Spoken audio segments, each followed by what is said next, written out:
Dobar dan, dragi moji šestaši. Evo nas na još jednom satu hrvatskog jezika.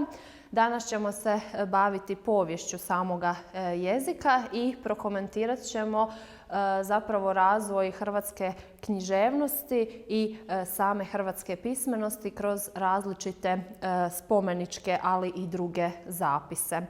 Prije nego što se krenemo baviti tom nastavnom jedinicom, na samoj prezentaciji vam je prikazan jedan natpis, pretpostavljam za vas na pomalo neobičnome pismu i kaže: znaš li pročitati napisanu riječ i prepoznaješ li pismo? Pismo vjerujem da prepoznajete još iz 5. razreda osnovne škole. Naime, riječ je o najstarijem u hrvatskome pismu, to je glagoljica, a ne znam, možda su neki od vas već i osvojili glagoljicu pa su bili dovoljno spretni da odgonetnu natpis ovdje, a to je krijesnica. Da, glagoljica ostavlja i danas prilično duboke tragove, rekla bih tako, u svima nama, pa čak i u onim najmlađima, svjedoči i ovaj učenički rad koji ću najprije pročitati. Pismo naših predaka. Stara uglata glagoljica luč u tami srednjovjekovlja, uklesana u grote našega kamena, valunska grdoselska ploča. Krasi oltare starih crkvica, na razmišljanje potiče ljude. Molitva i život. Inkunabule u našim knjižnicama, aleja glagoljaša, spomenik staromu pismu predaka. Kad pročitate ovu pjesmicu, vidite da vam se ovdje otkriva riječ glagoljica i zapravo kad je bolje promotrimo, mogli bismo reći da je ova učenica bila inspirirana svime onime što je naučila o samoj glagoljici, a da se pismo glagoljica i dan danas može jako dobro iskoristiti, da se možemo njome kreativno poigrati, svjedoče i radovi nekih učenika koje ću sada također prikazati. Naime, iako je riječ o pismu koje nije danas službeno i ne koristi se službenoj komunikaciji, kažem, vrlo rado posežemo za njih i u okviru nekih izvannastavnih aktivnosti.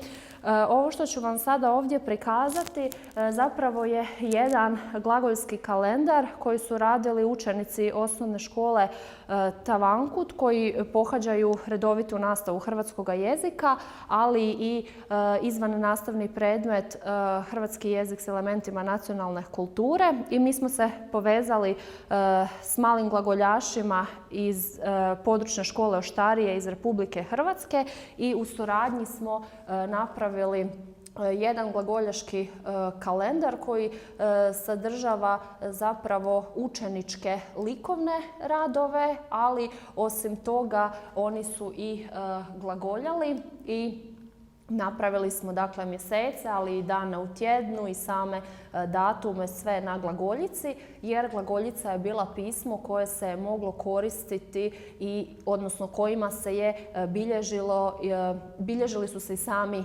brojevi. Primjerice ovdje, ovo je inače znak za slovo A, ali je ujedno i znak za broj 1. I sad tako da idemo dalje, vidjeli biste i dalje da su i slova korištena dakle kao sami brojevi. Ovakvi radovi zapravo nam pokazuju koliko još živi glagoljica u svima nama i da ju možemo koristiti na različite načine. Sada da se vratimo u našu samu prezentaciju pa da vidimo zašto je glagoljica toliko značajna. Naime, prvi spomenik koji se spominje u vašem udžbeniku na samome početku, a to je 13. stranica vašeg udžbenika, jest Bašćanska ploča i mi smo Bašćansku ploču spominjali i prošle godine. Međutim, postoji jedan stariji spomenik, ali on nije pisan isključivo glagoljicom, a riječ je o valunskoj ploči. Ovdje vam je i prikaz te valunske ploče, a ona je nađena u mjestu Valun na otoku Cresu i to u 11. stoljeću, ali pretpostavlja se prije Bašćanske ploče. Razlika u odnosu na Bašćansku ploču jest to što je to spomenik koji svjedoči o dvojezičnosti i dvopismenosti Hrvata, jer na toj ploči osim što imamo natpis na glagoljici, naravno da ovo sada ne vidite, ali ćete vidjeti u prezentaciji kada ju dobijete, mi ovdje imamo i natpis na latinici i to latinskim, znači redak koji je napisan na latinici, drugi redak napisan je latinskim jezikom, dok je ovaj redak koji je napisan glagoljicom napisan starohrvatskim jezikom. Dakle, spomenik svjedoči o dvojezičnosti i dvopismenosti. Inače, to nije sve što se tiče izražavanja samih Hrvata. Naime, osim spomenute latinice i glagoljice, oni su se služili i trećim pismom, a to je hrvatska ćirilica, a ona ima naziv i bosančica. Počet ćemo sa najstarijim hrvatskim pismom, pregled naš današnje druženja, a to pismo je upravo glagoljica koju sam i najavila. Za nju se smatra da je nastala u 9. stoljeću, a naziv glagoljica dobila je po glagolu glagoljati, što bi značilo govoriti. Njezini su tvorci braća koja se još nazivaju sveta braća ili solunska braća, a to su Konstantin, odnosno Čiril i Metod. Naravno, dobili su naziv ovo solunska braća zato što potječu iz Soluna, jednog grada u Grčkoj. Što se tiče samih glagoljičnih slova, kao što latiničnu abecedu nazivamo abeceda, zato što su nam prva slova A, B, C, tako je i glagoljična slova, odnosno glagoljična abeceda dobila je naziv azbuka, zato što su prva slova az i buki, ali oni imaju posebne svoje oznake. Da je to specifično pismo možemo vidjeti i na spomeniku Bašćanske ploče. To je spomenik koji datira iz 1100. godine i on je zasigurno jedan od najznačajnijih spomenika. A zašto, otkrit ćemo zapravo u nastavku, jer on nije samo jezično, nije samo književno djelo, nego ima i povijesno i pravno značenje za Hrvate. Inače, taj spomenik nađen je na otoku Cresu u crkvi Svete Lucije u Juran dvoru pokraj Baške i on je nekada se nalazio, ovdje imate prikaz, u toj crkvi zapravo je služio kao pregrada između svećenstva i puka, odnosno naroda koji je dolazio na misu. Vi ako danas otiđete tamo, pronaći ćete i dalje tu crkvicu, odnosno jer je mala, kažem zato crkvu Svete Lucije, i vidjet ćete tamo ovu ploču.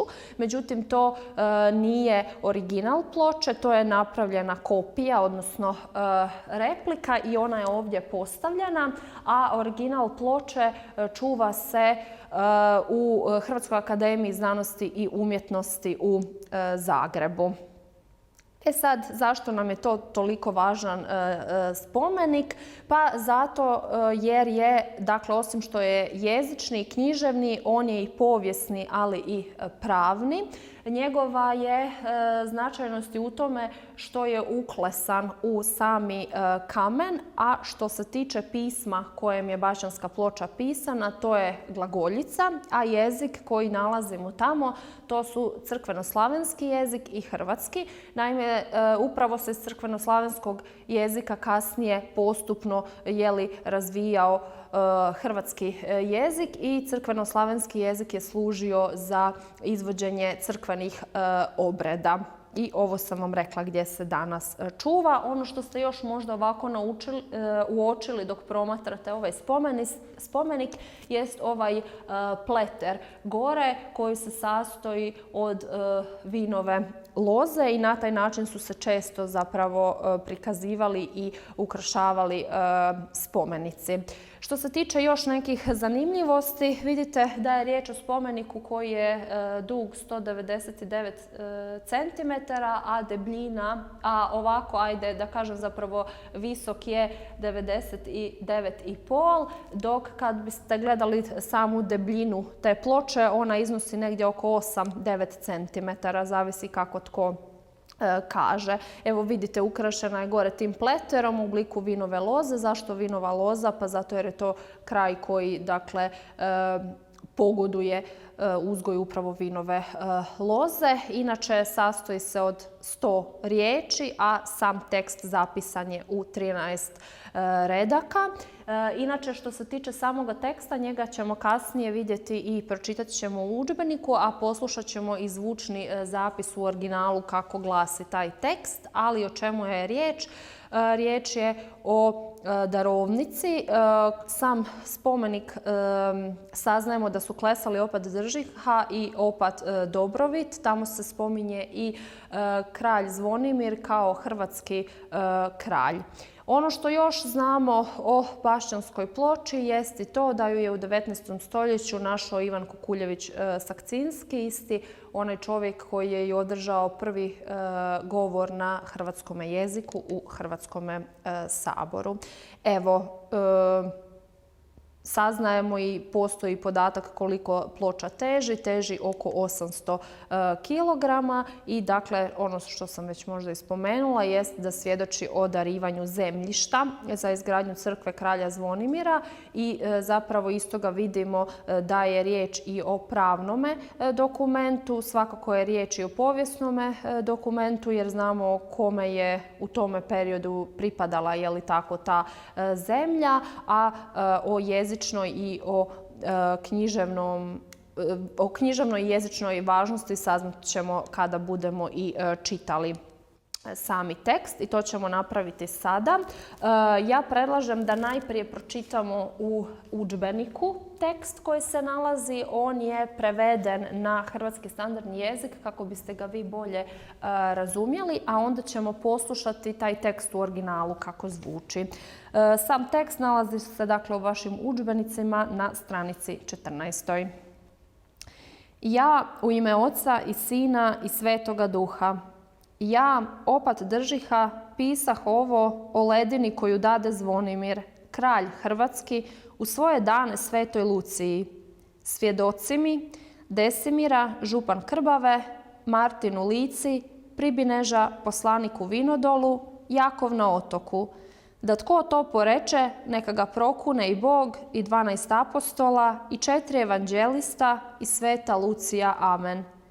Da tko ondje živi, moli za njih Boga, ja, opat Dobrovit, zidah crkvu ovu sa svoje braće 9 u dane kneza Kosmata, koji vladaše cijelom krajinom i bijaše u te dane Mikula u Otočcu sa Svetom Lucijom zajedno. Ako pogledate na 15. stranicu, zapravo su vam ovdje po natuknicama istaknuti najvažniji elementi koje trebate zapamtiti o samoj Bašćanskoj ploči. Dakle, važno je da znate o čemu se govori u tome dokumentu, iz kojega perioda potječe, tko ju je pronašao i kada. Ovo, koliko je teška i slično, to ne morate znati. To sam vam tek napomenula kao zanimljivost i svakako je važno da zapamtite da je taj spomenik izuzetno važan jer se upravo na njemu prvi put na hrvatskom jeziku spominje ime hrvatskoga kralja i on se, je li tako, i deklarira kao upravo hrvatski kralj. I zapamtite da je služila kao pregrada između puka, je li tako, i svećenstva, mjesto pronalaska, te da su je pisali opat Držiha i opat Dobrovit. A mi ćemo sada poslušati kako bi taj tekst zvučio u originalu, odnosno kako on zvuči u originalu.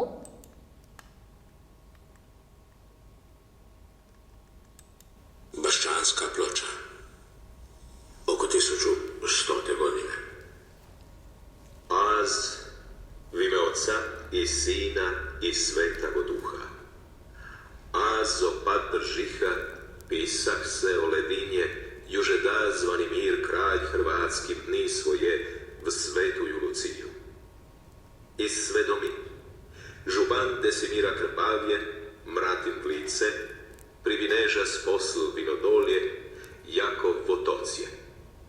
Da iže to poreče, kolni Bog i 12 apostola i 4 evangelisti i svetaja Lucija. Amen. Da iže zde živet, moli za nje Boga. Azo pat dobrovit, zdah creka vsivu i svojeju bratiju s devetiju, v dni kneza Kosmata, obladajuća go v svu krajinu. I bješe v ti dni Mikula Votočci sa svetuju Luciju vjedino. Ja, u ime Otca. Ovo nećemo sada dalje slušati, mi smo zapravo već pročitali kako bi to glasilo danas na hrvatskom standardnom jeziku. Vjerujem da, ako ste dobro uopće čuli ovaj zapis, da niste, tako, mogli razaznati i prepoznati sve riječi i da vam nije bilo jednostavno odgonetnuti o čemu se govori. Tek ste neke riječi mogli prepoznati, ali itekako se nadzire da je riječ, tako, o hrvatskome jeziku. Dalje nam je svakako važan spomenik pisan glagoljicom i Vinodolski zakonik iz 1288. godine koji je pronađen u Novom Vinodolskom. Mjesto gdje je on napisan jest upravo ovaj kaštel Frankopan koji dan danas stoji u Novom Vinodolskom i kojeg možete posjetiti kada prolazite onuda i kada se tamo nađete. Upravo je ovo prikaz tog Vinodolskog zakonika. On nam je značajan zato što je on najstariji glagoljski, ali rukom pisani zakonski spomenik. Naime, do njega smo uvijek imali klesanu glagoljicu u kamenim pločama. Vidjeli smo i valunsku ploču, vidjeli smo bašćansku ploču, a ovdje sad dolazimo do pisanoga spomenika. Što se tiče samoga jezika, on je pisan čakavštinom i to starohrvatskim jezikom. Dakle, isto vam ne bi bilo u cijelosti jednostavno razumjeti, kao što vam nije bilo jednostavno razumjeti niti ovaj zvučni zapis bašćanske ploče. Ovdje svakako valja spomenuti i aleju glagoljaša koja je posvećena samoj glagoljici. Naime, riječ je o spomenicima koji se nalaze uz cestu između gradića Roča i Huma. To su malena mjesta u Istri i dakle tamo su postavljeni ti spomenici i to u razdoblju od 1977. do 1985. godine. Ukupno je 11 tih spomenika i uistinu da se provezete automobilom između ta dva gradića i dan danas ti spomenici stoje tamo. Tako da ako nekad budete u Istri, ako se zapitate što predstavljaju i što znače ovi glagoljski, odnosno ovi kameni spomenici, riječ je o glagoljskim spomenicima i oni neki simboliziraju slova same glagoljice. Drugo pismo kojim su se Hrvati također kroz povijest služili, to je i hrvatska ćirilica koja se zvala još, odnosno koja se i zove još bosančicom. Njome su se oni počeli koristiti 12. stoljeću, a pismo je ponovno dobilo naziv po Ćirilu, odnosno Konstantinu koji je i njezin tvorac. Ovdje vam je ta ćirilica i prikazana, a zabilježeno je da su se kroz povijest njome najviše služili Hrvati koji su nastanili južnu Dalmaciju te Bosnu. Prvi spomenik, odnosno prvi značajni dokument pisan njome jest svakako Poveljska listina iz 13. stoljeća, točnije iz 1250. godine, a ona je pronađena na otoku Braču. Mjesto je Povlja i vidite onda je i to razlog zašto se ta listina zove Povaljska listina. Ovdje vam je i prikaz toga mjesta, centra toga mjesta. Dakle, važno nam je zapamtiti Povaljsku listinu jer je to najstariji ponovno rukopisni spomenik koji je pisan hrvatskom ćirilicom ili bosančicom. Zaustavit ću se ovdje samo na trenutak pa ću vam reći, dakle, mi kroz povijest pratimo hrvatsku tropismenost i trojezičnost. Kad budete čitali u udžbeniku vidjet ćete da su vas oni proveli više kroz godine tim redoslijedom. Pa od najstarijeg spomenika do suvremenijih onih. Ovdje to nije napravljeno tako. Ja sam vas ovdje provela zapravo kroz i provodim vas upravo kroz pisma, znači kojim su Hrvati pisali. Najprije smo imali tu glagoljicu i sada smo došli do hrvatske ćirilice, odnosno bosančice. Poljički statut, on je također dakle, dokument koji je pisan upravo ćirilicom, hrvatskom ćirilicom. Nađen je pokraj Omiša, mjesto su Poljice i upravo zato je i dobio naziv Poljički statut, a za njega znamo da datira iz 15. stoljeća, odnosno 1444. godine. Ne morate znati neke iscrpnije informacije o ova dva ćirilična spomenika. I dolazimo konačno i do onoga pisma koje se danas usustavilo i koristi se i u službenoj uporabi, a riječ je o latinici. Oni su, odnosno Hrvati su i u počecima svoje pismenosti pisali latinicom, međutim jedino kada su se koristili u nekoj službenoj komunikaciji latinskim jezikom, a inače smo već prikazali o čemu je ovdje riječ. Najvažniji takvi spomenici koji su sačuvani, a na kojima su oni zapisivali latinicom, to su spomenici koji datiraju iz 9. stoljeća i to su Trpimirov natpis, Trpimirova darovnica te Branimirov natpis. Zbog čega su nam važni ova Trpimirova darovnica i Branimirov natpis? Naime, što se tiče Trpimirova natpisa, vi vidite ovdje, još će i kasnije biti prikazan taj latinski natpis, ali ovdje u Trpimirovoj darovnici imamo najstariju sačuvanu ispravu u kojoj se spominje hrvatsko ime i to već u 9. stoljeću, dok na Branimirovom natpisu se prvi put spominje ime Hrvat.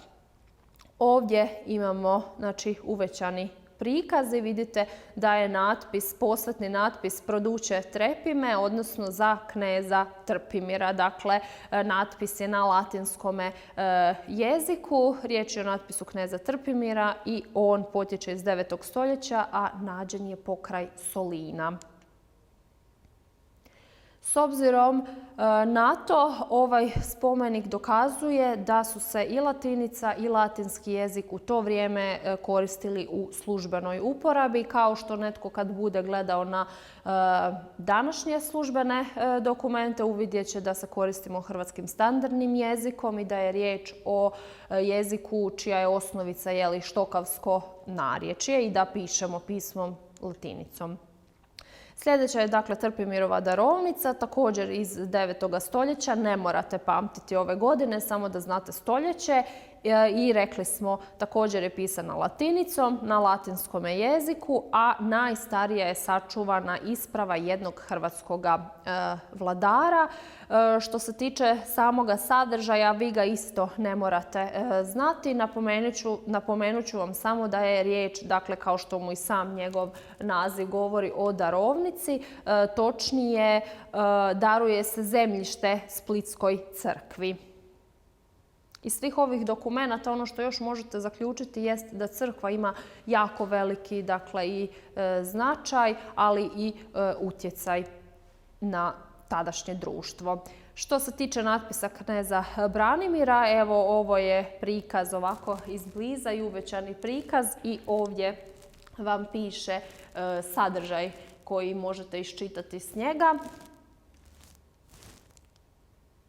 On je nađen u mjestu Gornji Muć i ovdje je prikazano zapravo mjesto na kojem je pronađen. Također ga smještamo u 9. stoljeće, a značajan je, kao što sam već i rekla, jer se prvi put spominje ime Hrvat na njemu. Također je pisan latinicom i latinskim jezikom, te također svjedoči da su upravo latinica i latinski jezik u ono vrijeme bili u službenoj uporabi. Ovdje imate i prikazan kip kneza Branimira u Ninu koji svjedoči koliko je bio značajan vladar za Hrvate. Dolazimo do šibenske molitve. Prije nego što nam se ovo prikaže, vidite ovdje i zapravo zapis, jer iz ovoga ne možete definitivno iščitati. Riječ je inače o najstarijem spomeniku hrvatskog pjesništva i ona datira iz 14. stoljeća, a pisana je također latinicom i hrvatskim jezikom. Međutim, kad kažemo hrvatski jezik, onda prije svega mislimo na čakavštinu, tadašnju čakavštinu.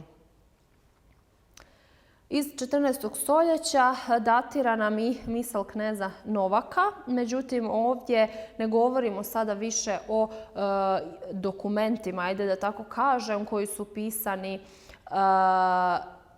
latinicom, nego govorimo o dokumentima koji su pisani glagoljicom, s time da kao što imate, vratit ću se još malo natrag, šibensku molitvu kao najstariji spomenik hrvatskog pjesništva, dakle sad već govorimo više o književnim dijelima, tako i misal kneza Novaka predstavlja najstarije pjesničko, ja bih ga nazvala, djelo koje je pisano na glagoljici. Inače, ovu glagoljicu možete prepoznati i posebno je vrijedna upravo zbog ovih prikaza, a to su, znači vidite kako su pomno oslikane, osmišljene i slično, i to ih izdvaja od svih ostalih i pisama, ali i svih ostalih isprava. Također iz 15. stoljeća potječe nam i Hrvojev misal. Riječ je o rukom naravno pisanome tekstu i za njega se smatra da je upravo on najljepši rukom pisan tekst i ponovno vidite dakle tu oslikanost, a ovdje vam je i prikazan zapravo Hrvoje Vukčić Hrvatinić, po kojemu je taj misal i dobio ime. I sada smo došli do Johannesa Gutenberga, kojeg vjerujem da svi dobro poznajete, međutim vidim da nam vrijeme pomalo već istječe, tako da bih se ja ovdje sada zaustavila, zato jer sve ovo što smo do sad pregledali, prvenstveno smo govorili najprije o pločama, je li tako, kamenim pločama na koje su se onda zapravo upisivali različiti natpisi i tekstovi. Prvenstveno su to bili tekstovi, glagoljički tekstovi, a potom i tekstovi pisani hrvatskom ćirilicom, odnosno bosančicom, kasnije i latinični tekstovi. Nakon tih kamenih spomenika došli su zapisi koji su pisani na papiru, zapisi rukom prije svega, zato što dotad nije još izmišljen tiskarski stroj. Međutim, u 15. stoljeću dolazi Johannes Gutenberg sa svojim izumom tiskarskog stroja i vidjet ćemo na koji način i kako je to utjecalo na daljnji razvoj hrvatske pismenosti. Pozivam vas još samo da promotrite u svojemu udžbeniku na stranici 18. Vi imate jedan prikaz koji vam prikazuje koji su to jezici, koja su pisma na kojima su Hrvati kroz povijest pisali i govorili, a onda su vam podijeljeni spomenici s obzirom na one koji su pisani latinicom, glagoljicom, hrvatskom ćirilicom. Promotrite ih i zapamtite ove koje sam danas spomenula. Napominjem još da su najvažniji upravo ovi prvijenci. Hvala vam što ste i danas bili sa mnom. Vidimo se na sljedećem satu hrvatskog jezika. Pozdrav!